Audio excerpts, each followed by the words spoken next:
Okay, so we continue. Matthew 6, verse 9 to 15. This is all about the disciples' prayer, Lord's Prayer, that was they call it.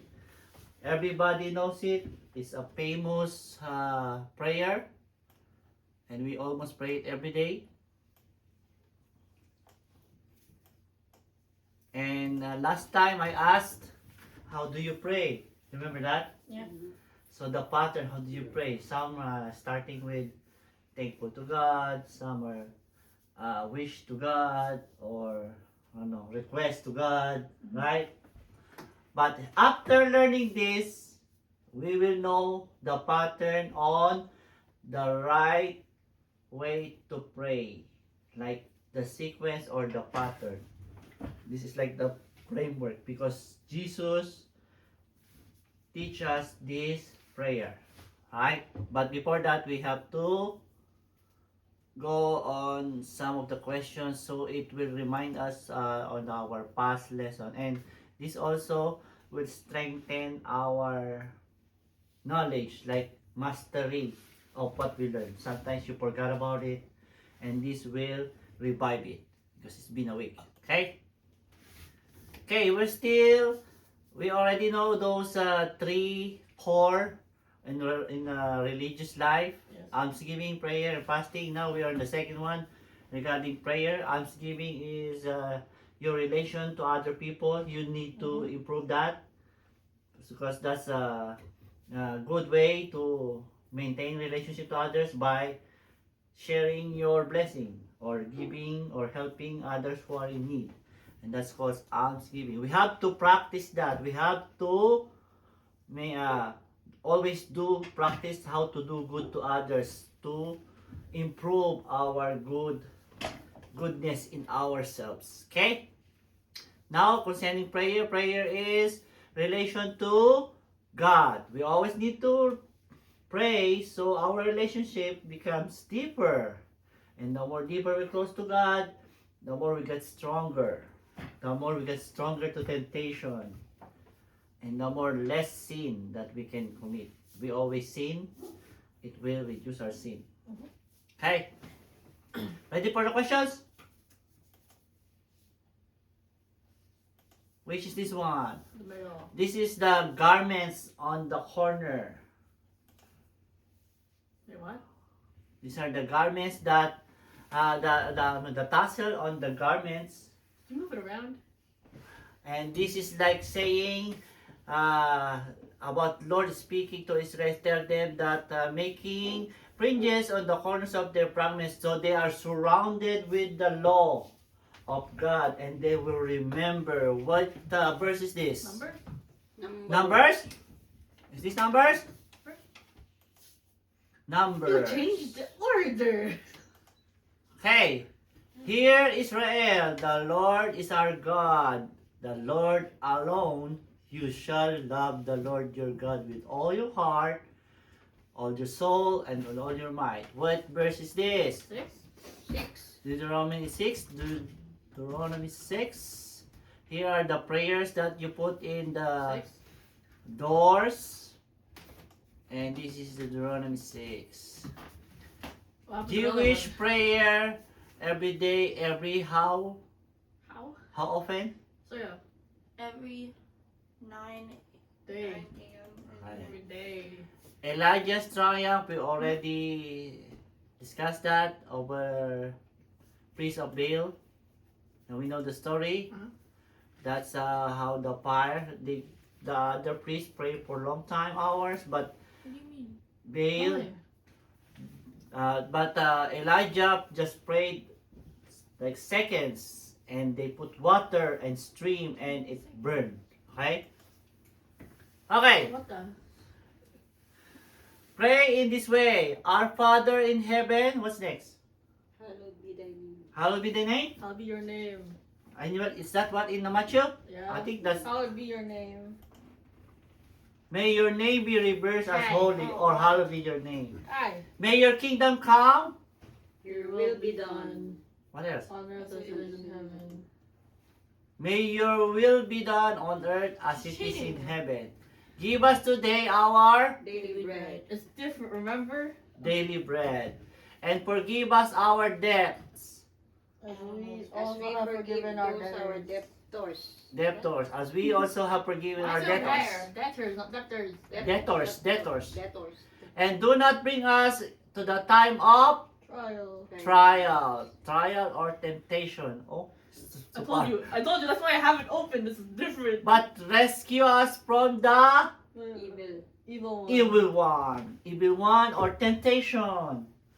Like we're temptation, okay? So confused.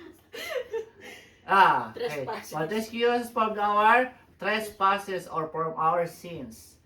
For if you forgive others their blah. What? That's not what it says here. See? It's in no? That's not what it says here. Okay, yeah, it's gone. I think it is. Okay. One of those days, Jesus went out to the mountainside to pray and spend the night praying to God. What verse is that? Luke 3? Luke 3? Wow, I wonder which Luke, Ma? Luke what? Look me. Luke 3? Luke 3? Luke 6. Say it. Then, What? Then What? he withdrew from the about of stone's throw, knelt down, and prayed, Father, if you're willing, remove this cup from me, yet not my will, but yours will be done. Luke 3. Luke 3. 11:1? I don't know. So these are the prayers that's showing Jesus is praying, because our topic is praying. These are the verse that in the Bible that say Jesus Actually, prayed. no. I want to change mine. What is this? 5? Look me. Luke Luke 3. 22. So this is when Jesus, the night before he gonna be crucified. Okay. So he said, this is hard if you can remove it, but it's not my will, Father, your will be done, even though it's hard. So he prayed. Bago. Now, when all the people were baptized, and when Jesus also had been baptized John. and was praying, and the heaven opened, and the Holy Spirit descended upon him in the body formed like a dove. John? What verse? John 11. John 11? Yes po. Luke.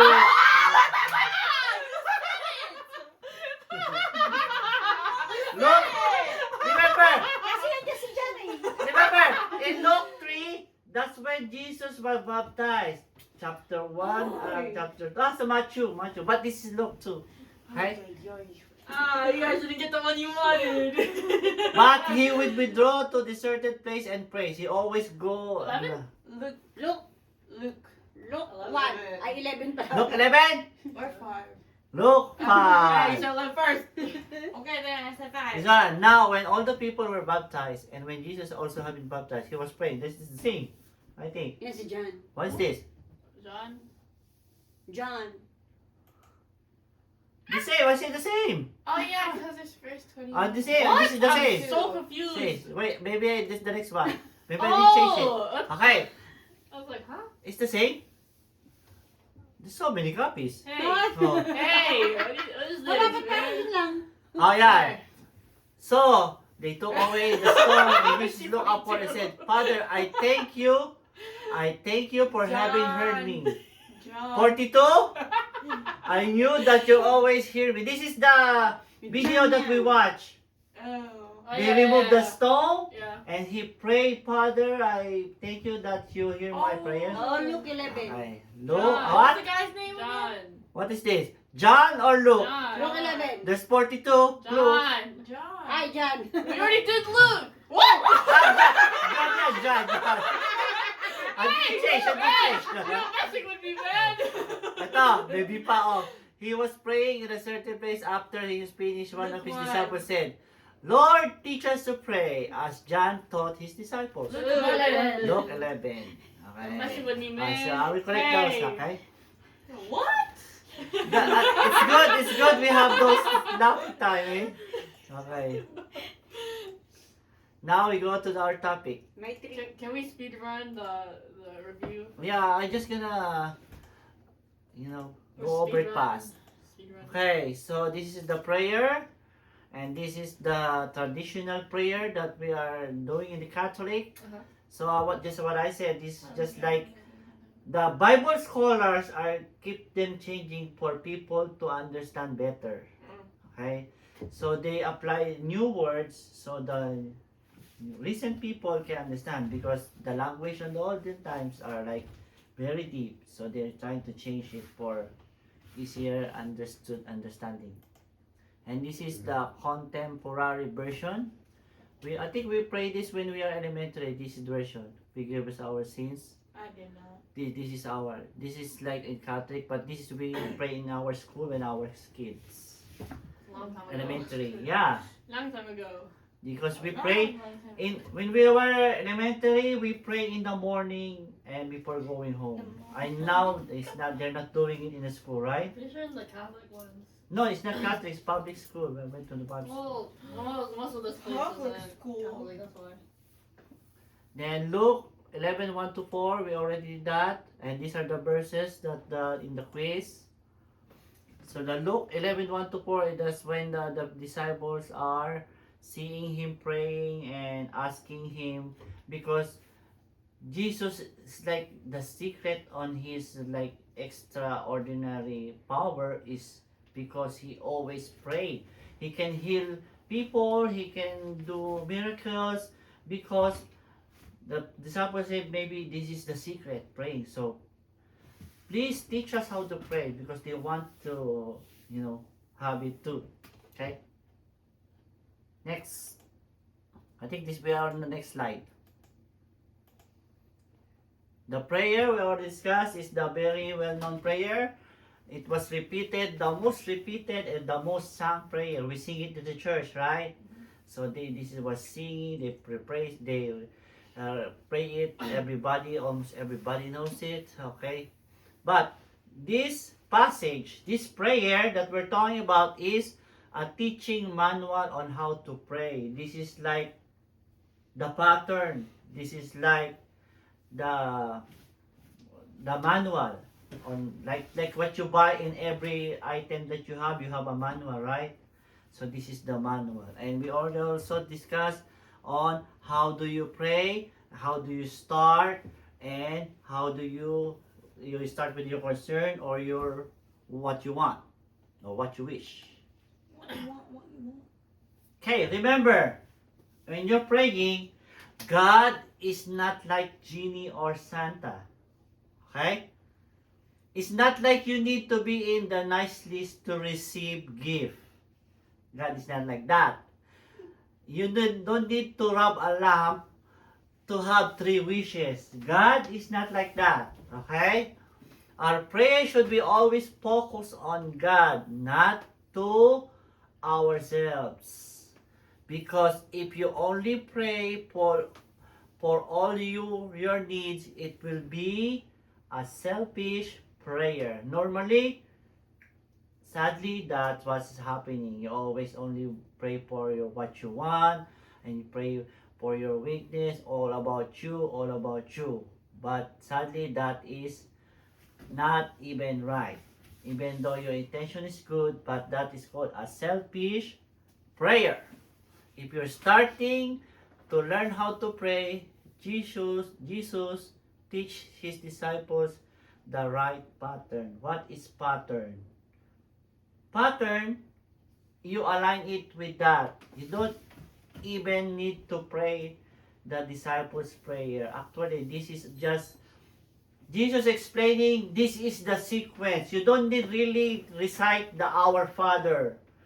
If you just understand how Father works, Our Father, that is how you pray. You don't even need to pray that. You just follow the pattern. And what are the pattern? Okay? First pattern. Our Father who art in heaven. So, this is the first word. It means you have an intimate relationship as a family. When you say our Father, it means He is your Father. When you say our Father, like feel it that you're talking to your dad or to your Oh. or papa.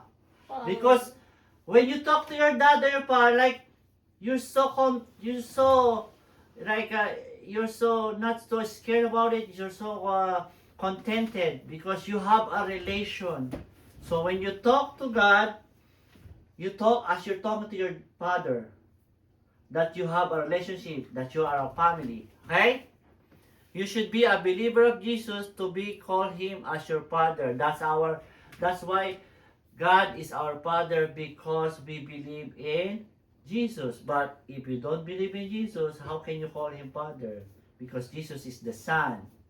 And we are the adopted sons or brother of Jesus. Yeah, that's why Adopted.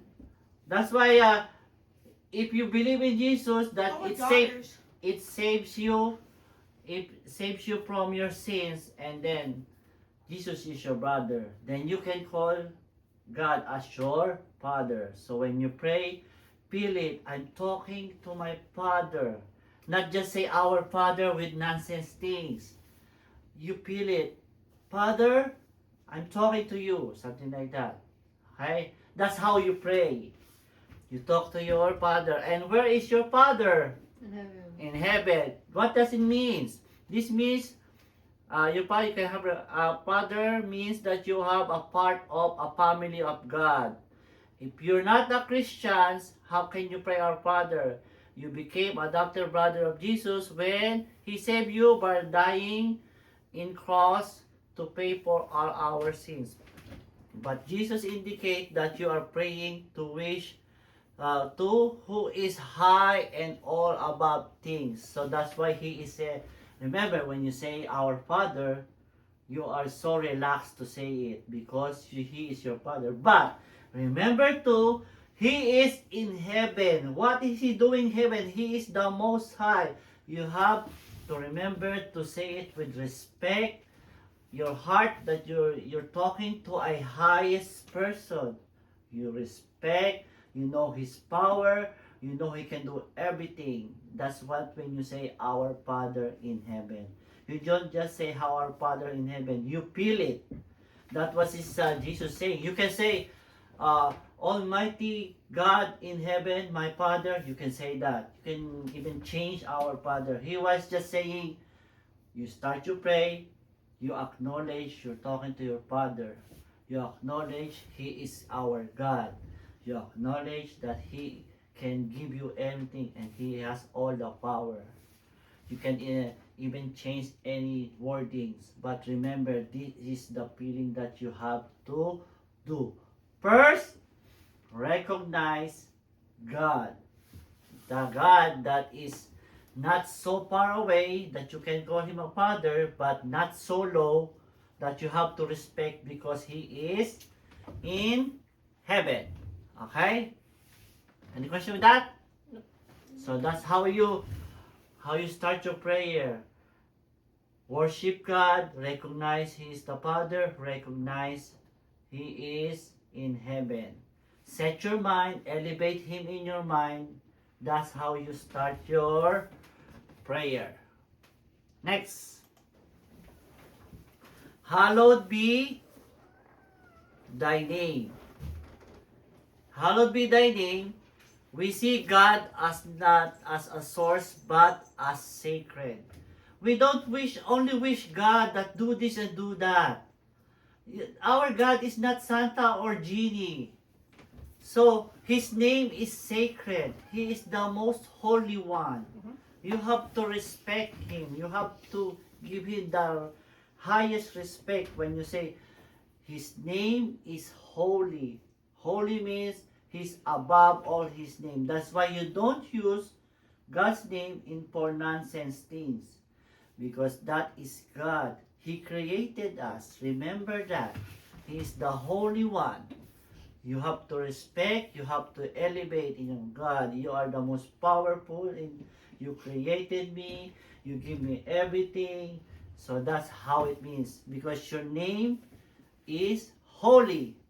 The name God stands for his nature. What is God's name stands for. He is the most powerful one, the created one, okay? His attribute, his character, his personality. The Lord God, compassionate, gracious, slow to anger, abounding in loving. That He is. God is nice, God is kind, God is justice.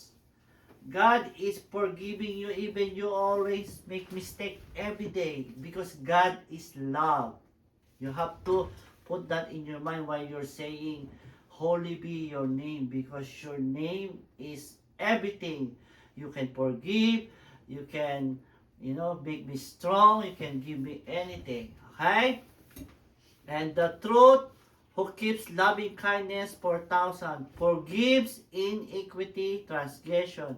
Sin will be no means to leave the guilt or unpunished. What do you mean? Sin will be punished because that is justice, right?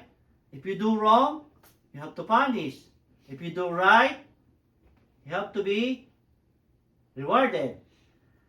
If you do wrong and you be rewarded, that's wrong, right? Yeah. That's injustice. But since we are making sins, we make mistakes, we should be punished. Yeah. But Jesus already did that for us. Okay?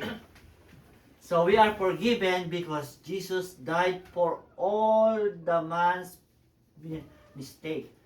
But if you don't accept Jesus' gift, you're not gonna be forgiven. So what's gonna be happen for those people who don't believe in Jesus? So they're not gonna be forgiven. Okay? So I'm just making explain to you, okay? So visit the equity of the fathers on the children and the grandchildren to the third and fourth generation. So Jesus pay our sins, all that we're gonna make and all that we have done. Okay? Any question on that? No. So hallowed be thy name. You respect the name because God's name is everything. Justice, loving. No matter how many mistakes you did, you just ask for forgiveness, God will give it to you. But if you don't ask forgiveness, how can He forgive you? Okay? Next. What's next? Thy kingdom come. There, let's read Isaiah 9:6 first. You said what's next? What's I know, after? thy kingdom come, yeah, Thy right. kingdom come. Okay. Isaiah 9:6. Let's read. Hey. I don't have that. What's that read? Isaiah 9 verses 6. This is refers when Jesus gonna be born. For to us a child is born. Wait, I didn't find it. Hold on. What is it? For everything else? Was it 9? 9:6. Okay, I found it. Okay. Wait. I found it. I'm good. O, sino babasa? Mama. Mama. Kidding. Why? Basahin na. Everybody reads. One by one. So we can know. That's why she's sorry, Yeah. 872. Got it? May bookmark. Hindi binukmarkan eh. I thought you work. Oh, read. Surreal. Mama. For a child has been born for us, a son given to us. Authority rests upon his shoulders, and he is named the Wonderful Counselor, Mighty God, Everlasting Father, Prince of Peace. Everlasting God. It means it's not gonna be forgotten. Other names are forgotten, but not God. Sige, read. For a child has been born for us, a son given to us. Authority rests upon his shoulders, and he is named Wonderful Counselor, Mighty God, Everlasting Father, Prince of Peace. Peace. Ma, read. For to us a child is born, to us a son is given, and the government shall be upon his shoulder. And his name shall be called Wonderful Counselor, Mighty God, Everlasting Father, Prince of Peace. That's why it's the name Jesus Wonderful from since the beginning, generation and generation is not forgotten. Wonderful Counselor. Counselor teach us how to live, how to fight temptation, how to avoid sin. Okay? And He is the government. He can forgive us. Okay?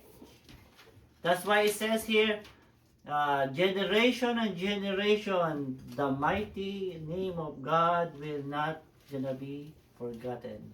Okay? So yeah, this is we can call him Wonderful Counselor, Mighty God, the name above all things, Father of eternity. Eternity is how long? Forever. Okay, forever. Or we can borrow the expression out of the Gospel of John. John says we can call him as the I am, the good shepherd. I am the what is shepherd? Leading the sheep. Yeah. So he's leading us to and protect us Yeah. from Evil. the evil, like the fox who grab the sheep and eat them, or the lion. That was a wolf. Wolf, Yeah. wolf, And a the tiger, a lion. Lion pala, lion. Yeah, like Okay. I am the door. What's the door? door to heaven. Door to I heaven thought it was a or, gate. or gate. Same thing. So, every- Same thing. No, No, This it's is- not. this is our, the home is where your children enters to the door, right? Because when you enter the door of the house, your parents knows you. But some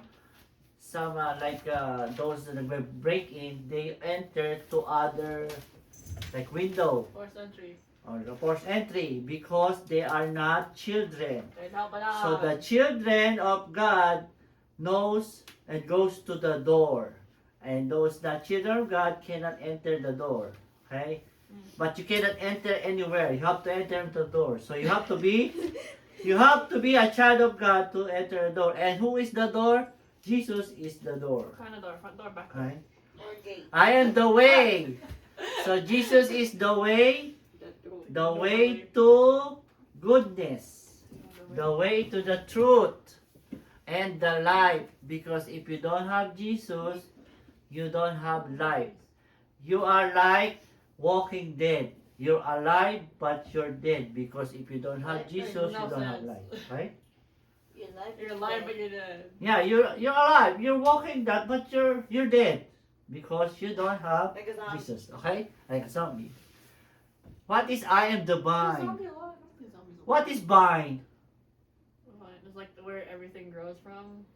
So Uh, vine is that like the string, right? yeah. And then the end of the vine is maybe a fruit or a flower, right? Great. Or grapes. For example, this is taken from Israel because Israel where they plant grapes.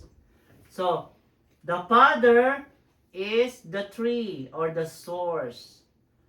Jesus is the vine and we are the fruits. So like with the Okay. connection. To So Jesus is the connection. If you don't have Wi-Fi connection, you don't have internet, right? So Jesus is the Wi-Fi connection. We have to connect to have internet. We have to connect to God through Jesus so we have life. I am the resurrection. What is resurrection? Coming back to life. Why you need to be resurrected? Because you were Why dead, you need to be dead. resurrected? You were dead You before, were now you're dead. alive again. Right. So it's true, everybody will die. Yes. But Jesus is resurrection.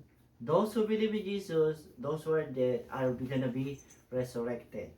Okay? Question that? No. Hallowed be thy name. What we're saying, God, I acknowledge your glory, the fullness of who you are, and I want to be set apart. I want to display your glory. That's first and foremost. Okay? Yeah. Hallowed be thy name. That's what is you saying. When you say, Our Father, I'm your son, that I can talk to you. And then it says, Who art in heaven, but you are the most high. Even though you most, I can talk to you. Hallowed be your name. It means saying, I acknowledge your glory. Your name is so great. Your name is everything. Okay? It's fullness. I want to be set apart. I want myself to like praise your name. That's how you start your prayer. You set your mind. You set your heart. Okay, that's the first step and second, and there's more. We will discuss next time. But there's another page. I saw that. It's 4 out of 5. Huh? There's another page, isn't there? Yeah, there's another page, but that will be next. It's done. Ah, what? So remember, we pray tomorrow. First, remember, you're talking to your father, but he's the most respected father. He's in heaven. And then you acknowledge his name. His name is holy. You praise his name because the powerful name. Okay? Okay. You have any question? No more? Question is good sometimes. Okay, that's it. See you next time.